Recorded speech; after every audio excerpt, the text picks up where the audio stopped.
Taiwan మీదన China ఇప్పుడు కొత్త కుట్ర ప్రారంభించింది. ఇప్పుడు అమెరికా ఒక ఛాన్స్ ఇచ్చేసింది.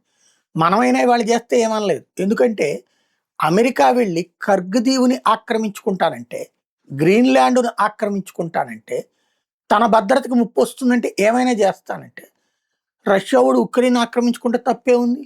వాళ్ళ భద్రతకి ఆళ్ళది. చైనా వాడు తైవాన్‌ని ఆక్రమించుకుంటే తప్పే ఉంది. వాళ్ళ భద్రత వాళ్ళది. మనమెళ్లి పీఓజేకేని ఆక్రమించుకుంటే తప్పే ఉంది. మనది భద్రత మనది.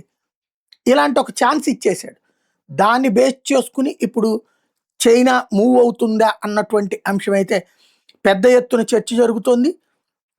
లేటెస్ట్‌గా జరుగుతున్నటువంటి పరిణామాల్లో తైవాన్‌కి సంబంధించినటువంటి ప్రాంతాలన్నిటిని గూడా చైనా వాళ్ళు నిదానంగా ఏది తైవాన్‌కి సంబంధించినటువంటి ప్రతిపక్ష నాయకురాలిని తీసుకొచ్చి అక్కడ కూర్చోబెట్టుకున్నారు గదా! అంటేనే సీను అర్థమవుతున్నది. సంథింగ్ ఏదో జరుగుతోంది అన్నటువంటిది.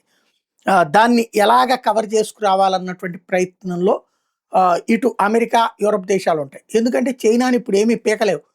ఇరాన్నే ఏం పీకలేకపోయినా చైనాని ఏం బిగుతారు వీళ్ళందరూ కలిసి.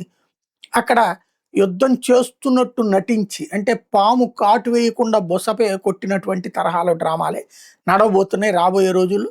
ఈలోపుగా చైనాలో ఉన్నటువంటి ప్రతిపక్ష నాయకురాల ద్వారా అక్కడ తిరుగుబాటు చేయించి ఆక్రమించుకునేందుకు అడుగులు వేస్తోంది చైనా.